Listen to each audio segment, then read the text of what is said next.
Residents in Niger's capital took over roundabouts and road intersections on the way to the presidential palace Saturday night into Sunday early hours. They were supporting the Niger military junta and undaunted by the threat of military intervention by West Africa's regional bloc as its ultimatum for the country's coup leaders to reinstate the president expires.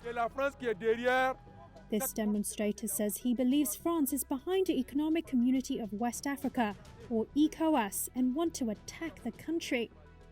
Another demonstrator says that, quote, "The people of Niger have understood that these imperialists want our demise." The junta has said it will not cave in to external pressure to stand down. The July 26th power grab is the 7th coup in West and Central Africa in 3 years. It has rocked the Western Sahel region. Defense chiefs of the ECOWAS agreed on military action, including when and where to strike, if the detained President Mohamed Bazoum was not released and reinstated by Sunday. ECOWAS did not respond to a request for comment on what its next steps would be, or when exactly on Sunday its deadline expires. The bloc's military pledge has triggered fears of further conflict in a region already battling a deadly Islamist insurgency. Meanwhile, Italy said on Sunday it had reduced the number of troops it has in Niger to make room in its military base for civilians who may need protection.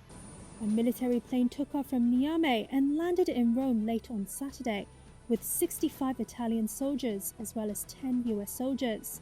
That's according to the Italian Defense Ministry. Niger's former colonial power France said on Saturday it would support regional efforts to overturn the coup, without specifying if that included military assistance. Any military intervention by ECOWAS could be complicated by a promise from juntas in neighboring Mali and Burkina Faso to come to Niger's defense if needed. Bazoum's Prime Minister Oumadou Mamadou said on Saturday in Paris that the ousted regime still believed a last-minute agreement was possible.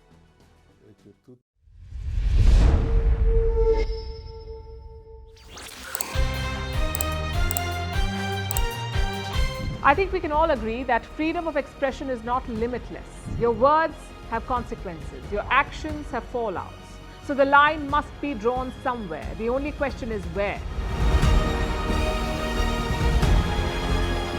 So there are upgrades across the board. All 3 defense services are getting bigger and more lethal weapons. And this is the need of the hour.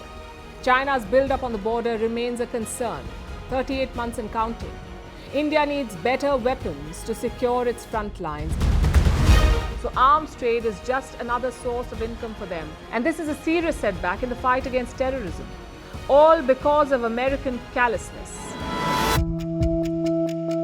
So the stock rally is like a vote of confidence from investors. They are betting on India. They're positive about the India story. It's the government's job now to repay that faith. This incident once again highlights the role of social media and the internet. It's a double-edged sword, really. So tough times for the world. There is inflation, layoffs and pay cuts. But not for King Charles of Britain. Forget pay cuts. He's all set to receive a massive pay hike. What is offensive to one religion could be sacred to another. Europe must realize this.